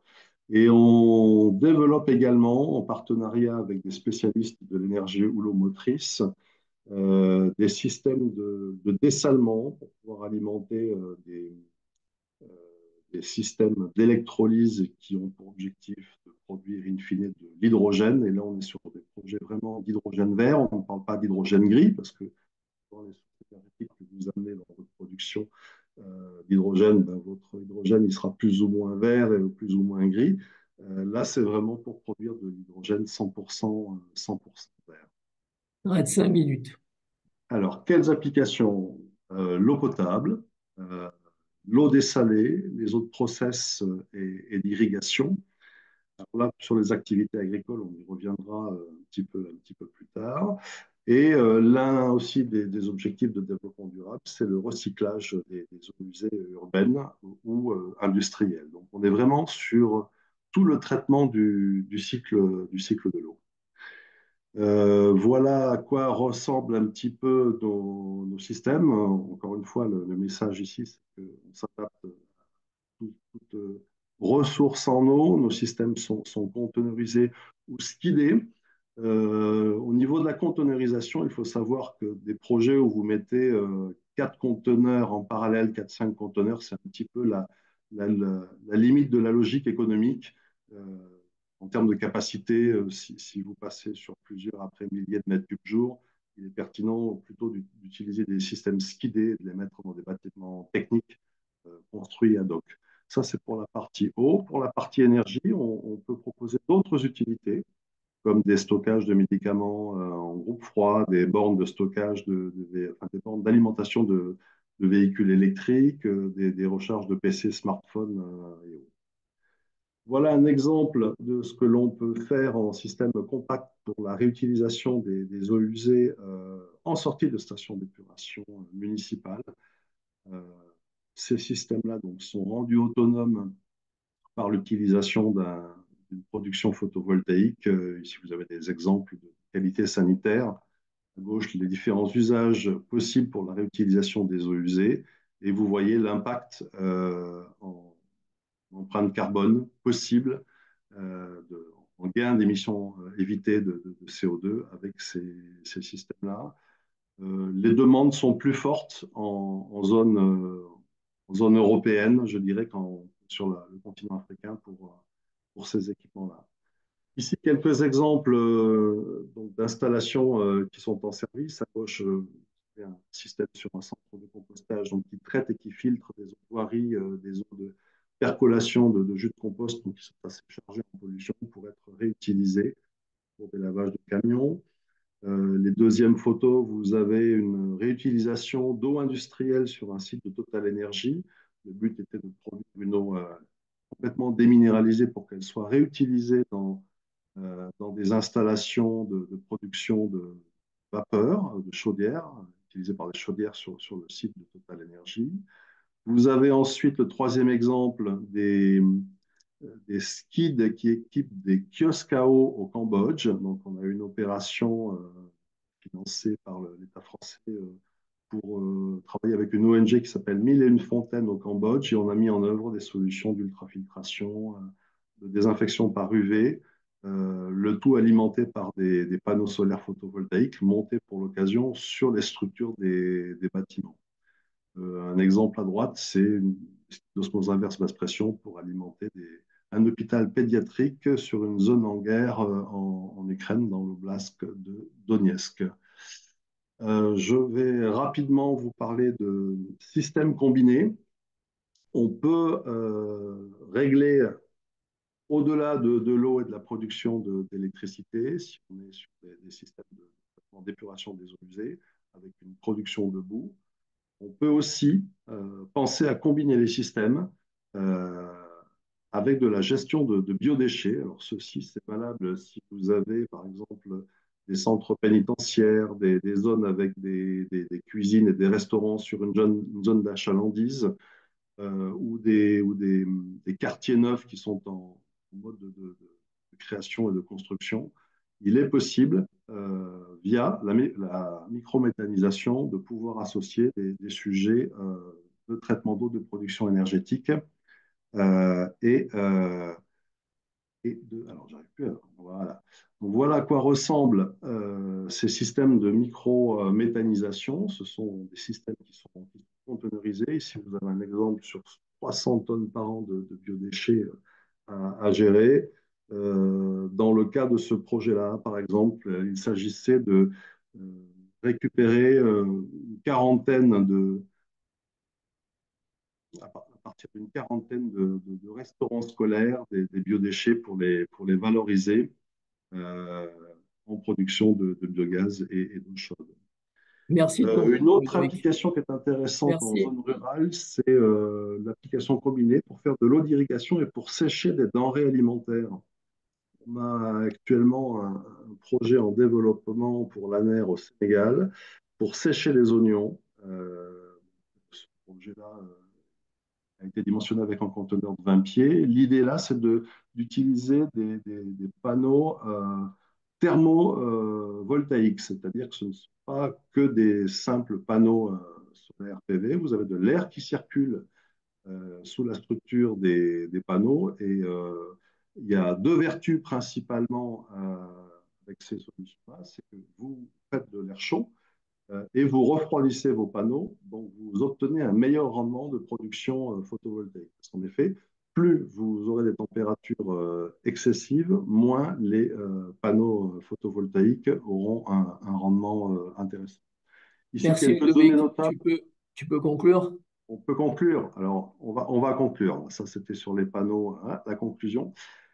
Euh, la tendance, alors pourquoi est-ce que l'activité de Tergis est à la fois sur la production d'énergie verte et son utilisation de façon la plus pertinente possible avec le traitement d'eau? C'est qu'on voit que le coût des moyens de production des batteries chute. Là, vous avez des courbes de prévision qui sont déjà assez antérieures, mais la courbe est bonne quant au coût actuel constaté sur la production de batteries, d'une part. Ensuite, le prix des systèmes photovoltaïques a également baissé et continue à baisser, même si on va finir par atteindre un palier. Donc, on est sur une tendance où on peut obtenir de meilleurs CAPEX et de meilleurs OPEX sur nos systèmes. Alors, ben voilà, Eh bien, je te laisse la parole, Alain, j'ai mangé la conclusion. merci. En tout cas, merci. C'est intéressant toujours de présenter comment dire, les solutions de nouveaux membres. En tout cas, déjà, en termes de présentation, c'était très complet. On voit bien l'importance de l'association eau-énergie, ou énergie et eau, qui devient de plus en plus important, surtout dans la mesure où on doit, enfin, notamment dans le cas du dessalement d'eau de mer, bien sûr, et comment dire, observation très importante d'avoir la capacité à gérer le coût de l'énergie en étant producteur soi-même. Donc, on garantit le coût de l'énergie sur une certaine période sans avoir à dépendre des marchés internationaux et des prix fixés au niveau national ou européen. Voilà, en tout cas, pour ce qui concerne l'Europe. Merci beaucoup pour cette présentation. Tous ceux qui sont intéressés peuvent poser des questions à Ludovic. Je vais, sans attendre, passer la parole à l'autre intervenant, qui est Thomas Ferrero, qui est le président de MIOS. MIOS est une société aussi très récente qui est entre la start-up et la PME encore et qui développe des solutions basées sur l'utilisation des technologies satellitaires pour suivre ce qui se passe sur notre belle Terre. Donc, je te passe la parole, mon cher Thomas, à toi. Merci Alain. Est-ce que vous m'entendez bien déjà? On t'entend très C'est bien. par là. Bon, merci beaucoup. Merci Alain et merci donc à l'IME pour cette invitation. Alors, juste, je règle un petit souci d'écran. C'est très bien, là. On voit Ouais, bien. non, non, c'était de mon côté. J'avais pas de retour. Ok, donc effectivement, j'ai la lourde tâche de conclure, on va dire, aujourd'hui ce petit moment. Euh, je vais vous amener un petit peu dans l'espace pour vous parler de satellites, mais vous allez voir qu'on va rester les pieds sur Terre et plus que ça, même, j'allais dire, dans l'eau complètement.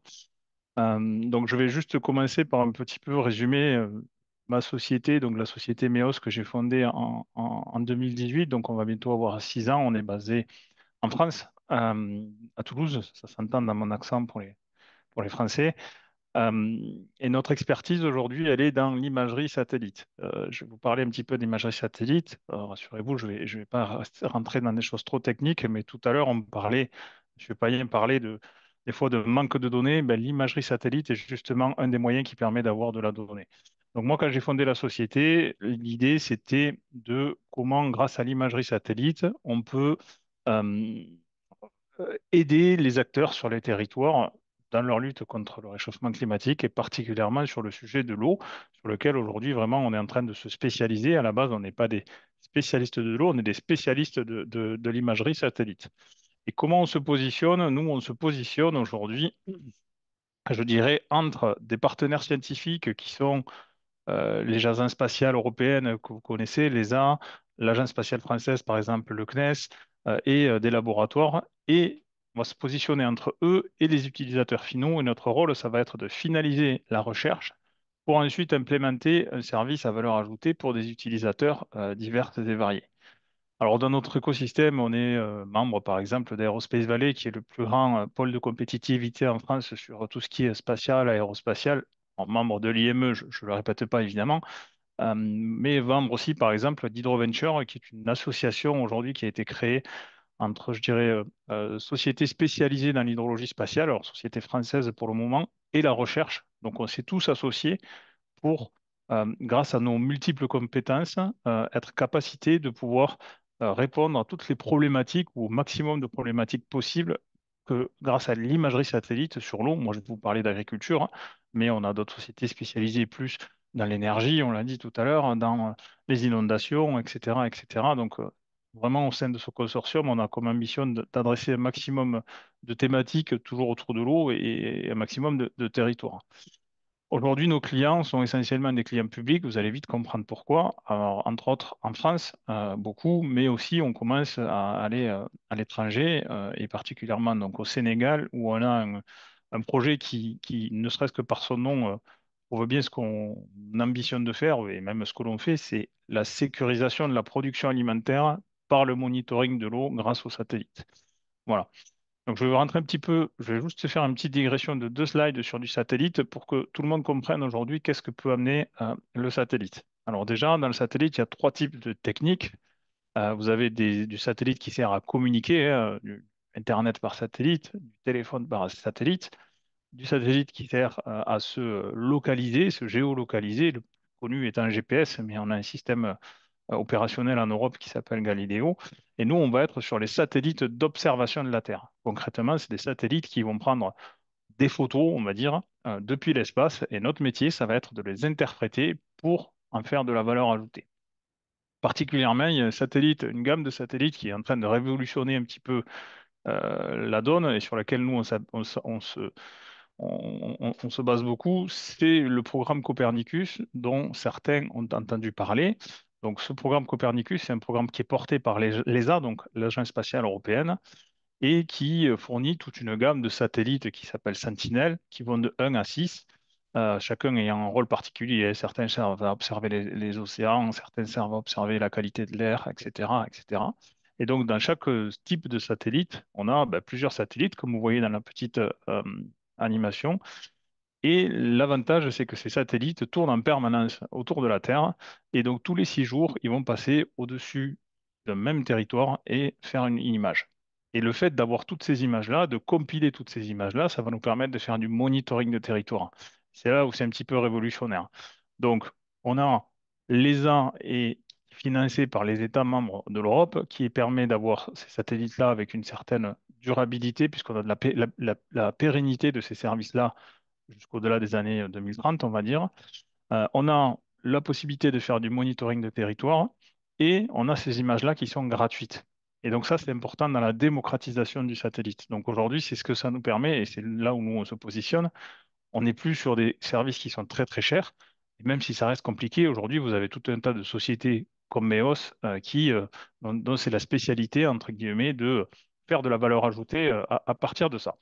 C'était la petite digression sur le satellite. Je rentre un petit peu dans ce qu'on fait et puis dans la thématique qui nous réunit tous aujourd'hui. Euh, alors, la situation, vous la connaissez, mais je fais rapidement un passage là-dessus, hein. On a de plus en plus de bouches à nourrir. On l'a vu tout à l'heure sur la croissance démographique. On est de plus en plus dépendant de l'eau et de l'irrigation pour nourrir ces bouches. Et à côté de ça, on est dans un contexte mondial où on a de plus en plus des épisodes de sécheresse, on a de plus en plus de restrictions entre guillemets sur l'eau et on doit de plus en plus gérer cette eau-là. Alors, c'est en France et le bassin méditerranéen a subi en 2022 des grosses sécheresses et des pénuries d'eau, mais c'est quelque chose qui est mondial. Et donc aujourd'hui, on a une obligation, et on l'a vu tout à l'heure dans les ODD, d'avoir cette gestion de l'eau final sur laquelle on n'était pas obligé d'avoir il y a quelques années. Et aujourd'hui, on a ce besoin. Et on voit qu'on a besoin de données, on voit qu'on a besoin d'outils. Tout à l'heure, l'intervention de M. Payen était criante là-dessus, on a besoin d'avoir ça. Et le satellite peut amener ça. Donc on est vraiment dans l'idée de comment on va éviter de passer d'un passé où on avait je vais dire grossièrement, de l'abondance, à un présent où aujourd'hui, eh bien, il faut qu'on fasse attention, et il ne faut pas arriver sur un futur où ça sera trop tard. Et c'est là où le satellite va être pertinent. Donc, comment on essaye de répondre à cette solution grâce à l'imagerie satellite?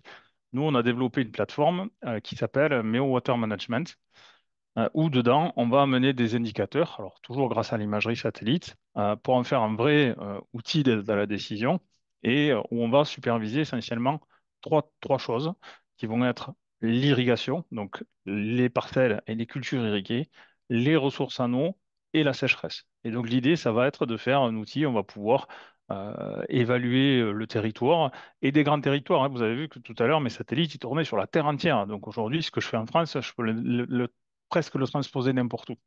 C'est ça aussi le grand pouvoir du satellite. Et donc, ça va nous permettre de connaître le passé, de pouvoir mieux réagir dans le présent et de pouvoir anticiper le futur.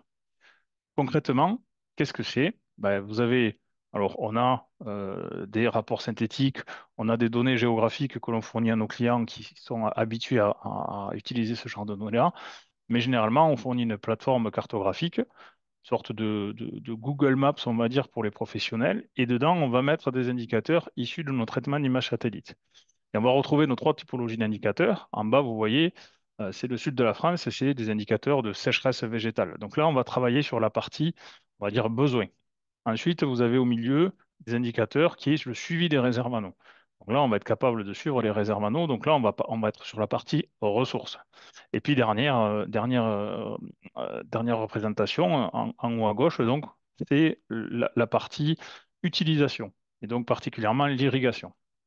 Donc l'idée, ça va être d'avoir un outil de la décision cartographique, où dedans, on va avoir des informations à jour, sur la même granularité d'informations, je vais dire, sur les besoins en eau, sur les ressources et sur l'utilisation.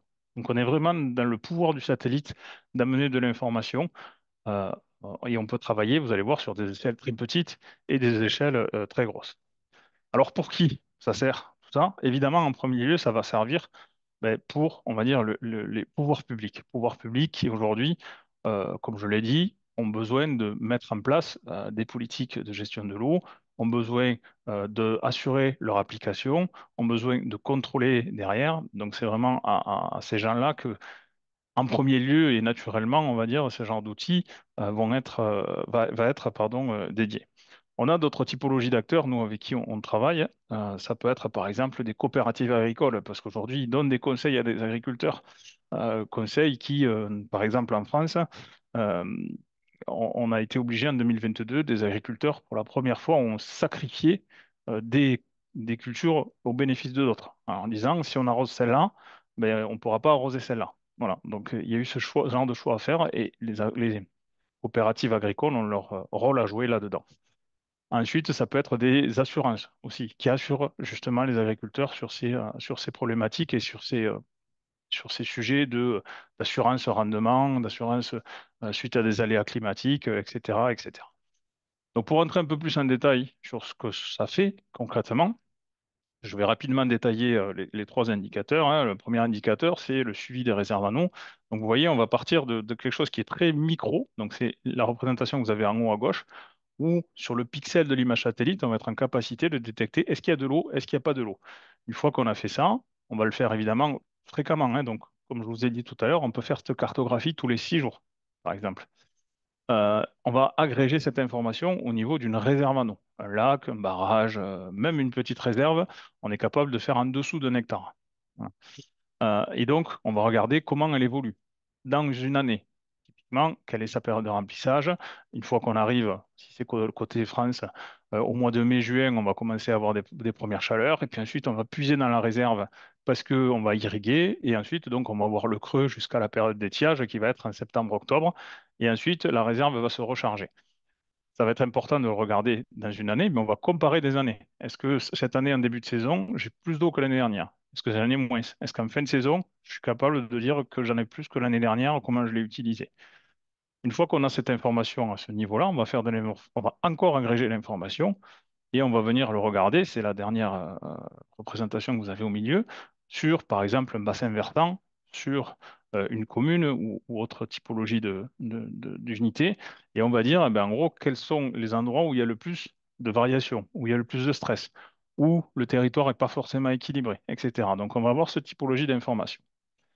Deuxième indicateur, avoir la capacité, à partir d'images satellites, de détecter au niveau de la parcelle, donc là, on va être sur de l'information micro, trois types d'informations.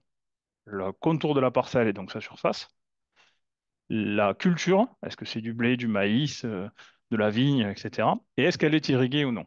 Donc là, l'idée, c'est d'être sur chaque parcelle, on est en capacité, avec des performances qui sont relativement bonnes, parce qu'on est quand même à 600 km de la Terre, hein, de donner ce niveau d'information-là déjà. Une fois qu'on a fait ça, on va aussi agréger la donnée pour, sur une autre unité, ben, être capable de dire, par exemple, OK, sur ce bassin versant, j'ai planté tant de maïs, et sur le maïs qui est planté, j'en ai tant de pourcents qui a été irrigué. Et on va le comparer d'année en année, parce que c'est pas parce que vous plantez moins de maïs que vous en irriguez pas plus en surface. Donc ça va être intéressant d'avoir tout ça au même endroit, avec d'autres types d'indicateurs sur les cultures majoritaires, les cultures majoritairement irriguées, etc., etc. Je finis avec le dernier, c'est sur la sécheresse végétale. Donc là, on va travailler plutôt sur le besoin. On va être en capacité, grâce à une imagerie satellite, mois par mois, d'être capable de cartographier donc cette sécheresse, où on va pouvoir regarder les endroits qui sont très secs. On va pouvoir avoir de l'information plus précise aussi sur des indices moyens en eau. Donc, on va voir que là aussi, on va mettre en évidence les endroits qui sont secs, les endroits qui ne le sont pas parce que peut-être ils sont irrigués. Voilà. Et donc, au final, on va avoir cette typologie d'informations là aussi à la parcelle où on est capable de donner mois par mois des indicateurs de teneur en eau à la parcelle agricole. On voit par exemple que sur cette représentation, on a des parcelles qui ont une sécheresse modérée, à côté de parcelles très sèches et à côté de parcelles qui ont des teneurs en eau élevées. Peut-être qu'elles sont irriguées à ce moment-là. Voilà. Mais l'intérêt, ça va être vraiment de croiser toutes ces données au même endroit et de les faire parler ensemble et d'avoir une vraie valeur ajoutée en croisant ces données. Donc aujourd'hui, un de nos faits d'armes récents, c'est qu'on a gagné un appel d'offres France 2030 et on est un des opérateurs nationaux en France qui a été sélectionné. Donc on travaille concrètement pour le ministère de l'Agriculture. On est en train de cartographier deux des trois indicateurs, France entière. Le premier, c'est les réserves en eau, le deuxième, c'est l'irrigation. Et on fait ça de 2017, on fera ça jusqu'en 2026. Alors pourquoi 2017? Parce que pour comprendre le présent, c'est important de savoir ce qui s'est passé depuis. Donc on va voir toute l'évolution et ça permet aussi d'anticiper le futur. Donc pour nous, c'est vraiment quelque chose d'important de devenir un acteur fort nationalement. Et puis pour finir, donc un peu dans notre feuille de route et dans nos ambitions, on a encore beaucoup de recherche et de développement. On est en recherche et en développement constante, ne serait-ce que parce que des satellites, il en part très souvent. Aujourd'hui, on travaille déjà sur des satellites qui ne sont pas partis pour que quand les satellites seront partis, on soit prêt à fournir des services opérationnels. Ensuite, on a aussi l'ambition d'aller à l'export. Je vous ai parlé du Sénégal. Si tout va bien, en 2025, on aura aussi des missions au Mexique, des missions en Éthiopie. Et on a fortement l'ambition de se développer à ce niveau-là parce que le satellite est encore plus pertinent, j'ai envie de dire, dans certaines zones du monde. Et puis ensuite, évidemment, on a à la recherche de coopération technique et commerciale pour nous faire progresser. J'ai parlé d'hydroventure tout à l'heure, mais voilà, l'IME peut être un catalyseur et autres. Voilà, normalement, j'ai respecté le temps imparti. Donc, je te repasse la parole, Alain, et je vous Merci. remercie à tous. Merci Thomas, c'était très intéressant. Donc, je vais revenir là parce on a deux, trois questions concernant les deux intervenants. Je ne sais pas si Ludovic est toujours là. Voilà, Oui, tout impeccable. à fait. Il y a une question concernant le coût, bien sûr, auquel on arrive au mètre cube d'eau en fonction des solutions. Bien sûr, le coût est différent en fonction des solutions, mais est-ce que tu as quelques exemples à nous donner de coûts de production, par exemple de dessalement, d'unités de dessalement ou de régénération concernant les industries, enfin, etc. Est-ce que tu peux nous donner quelques coûts? Et la deuxième question, c'est concernant l'Afrique. Est-ce que vous avez déjà quelques références en Afrique et à ce moment-là, lesquelles?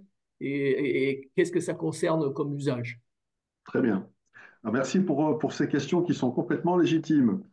Donc effectivement, le traitement de l'eau et le coût du mètre cube d'eau dépend bien entendu de la ressource à utiliser. Donc je vais vous donner trois spectres de niveau de prix sur de l'eau douce, sur de l'eau saumâtre et sur de l'eau de mer, par exemple, en gardant bien à l'esprit, et vous verrez les coûts des mètres cubes, que comme on est sur des petites capacités, je vais vous donner des exemples entre 100 mètres cubes jour et 500 mètres cubes jour, l'effet d'échelle ne joue pas bien sûr en faveur de ces systèmes puisqu'ils sont décentralisés. On n'est pas sur des grosses usines qui peuvent écraser les prix au mètre cube. Sur de l'eau douce, entre 100 mètres cubes jour et 500 mètres cubes jour, vous évoluez entre 0,25 et 0,46 euros du mètre cube. Donc ça, c'est considéré comme amortissement 20 ans et renouvellement des équipements sur la période. Pour de l'eau saumâtre, entre 100 mètres cubes jour et 500 mètres cubes jour, vous oscillez entre 0,76 euros mètre cube et 0,51 euros au mètre cube. Donc, bien entendu, avec et les systèmes énergie et les systèmes de production d'eau et le stockage qui va avec. Et enfin, sur de l'eau de mer, donc avec ce même ordre de grandeur en production, entre 100 mètres cubes jour et 500 mètres cubes jour, vous évoluez entre 1,6 euros du mètre cube et 1,3 euros du mètre cube, ce qui reste quand même très raisonnable. Et les exemples africains? Alors, les exemples africains, on démarre un projet dans la région de Kaolack, au Sénégal, pour dessaler de l'eau de nappe qui est fluorée et donc salée, puisque c'est une spécificité des eaux souterraines de la région de Kaolack. Donc, on démarre le projet. Il n'est pas en route et on a, pas encore en route, et on a un projet, comme je l'évoquais lors de la présentation, avec l'ANER au Sénégal également, pour du séchage d'oignons. Donc, voilà, c'est des sujets qui ne sont pas encore aboutis, mis en route, mais ce sont nos projets sur la zone africaine. Eh bien, merci Ludovic. Ce qu'on peut retenir de Tergis, c'est que c'est vraiment une société qui associe eau et énergie. Je veux dire, on ne fait pas un sans l'autre. Et pour information, l'IME a travaillé sur la phase 1 de la création d'un observatoire des eaux non conventionnelles et énergies renouvelables associées.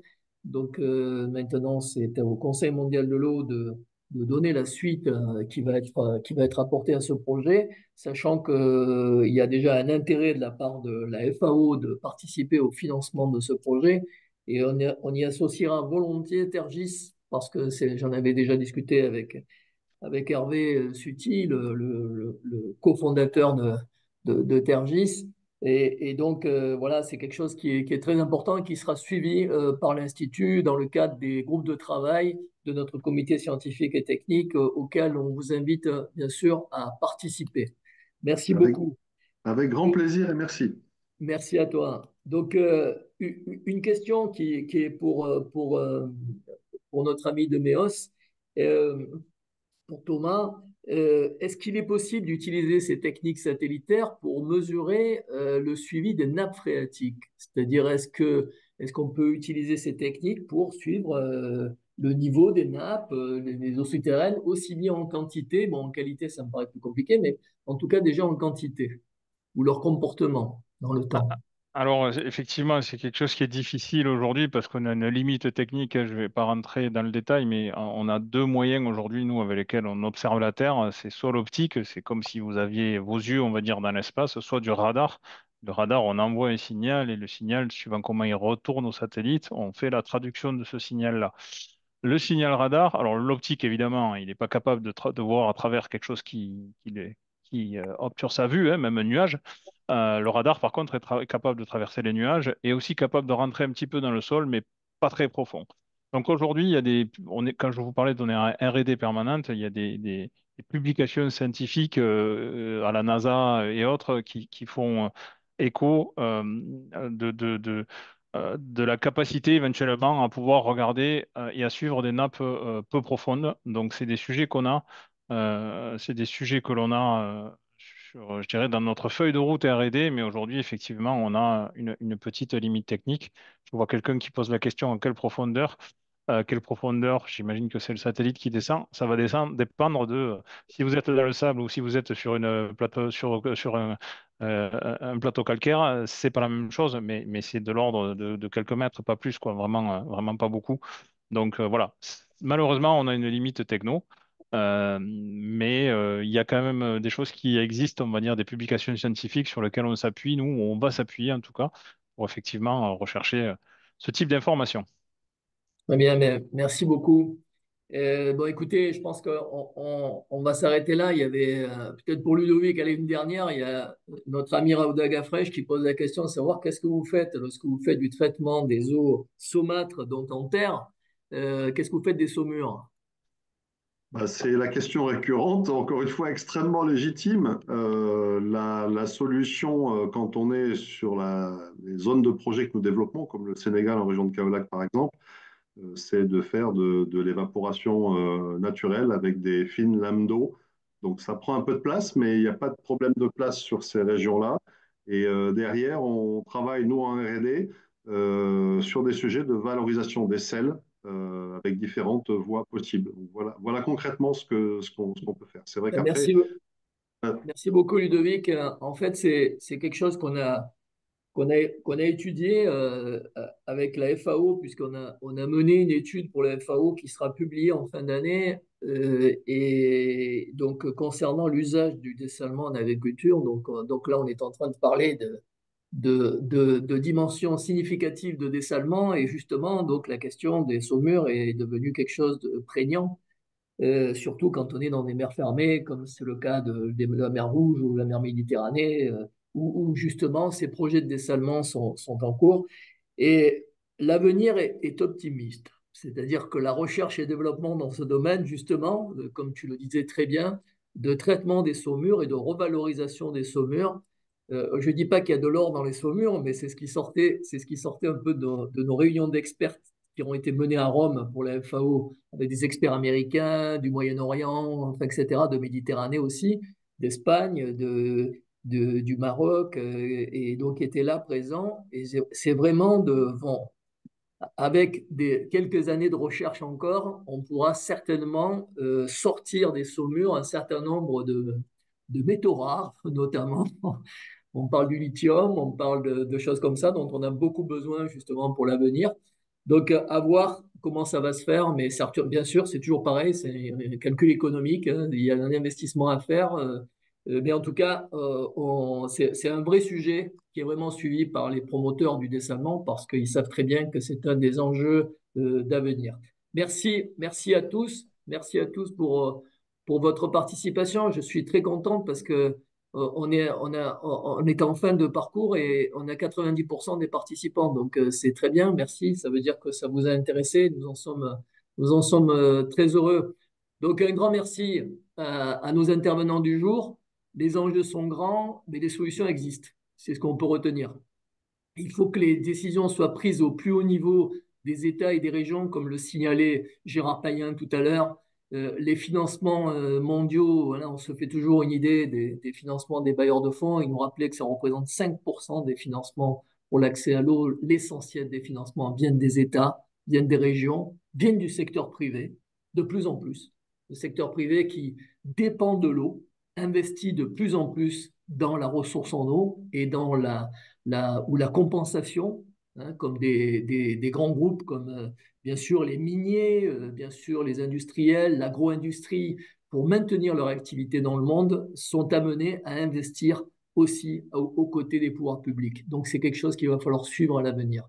Et pour cela, le rôle des institutions comme l'IME sont primordiales pour porter la voix de l'eau le plus haut possible. Le paradoxe, c'est que les changements climatiques vont peut-être avoir un effet positif, celui d'inciter à plus d'échanges de bonnes pratiques et de collaboration entre régions et pays, puisque aujourd'hui les pays du Nord sont également touchés par les changements climatiques, comme on voit bien que notre ami de Méos, eh bien, cette volonté du gouvernement français, c'est bien de suivre ce qui se passe en termes d'usage de la ressource, eh bien, c'est bien pour mieux comprendre et suivre ces usages.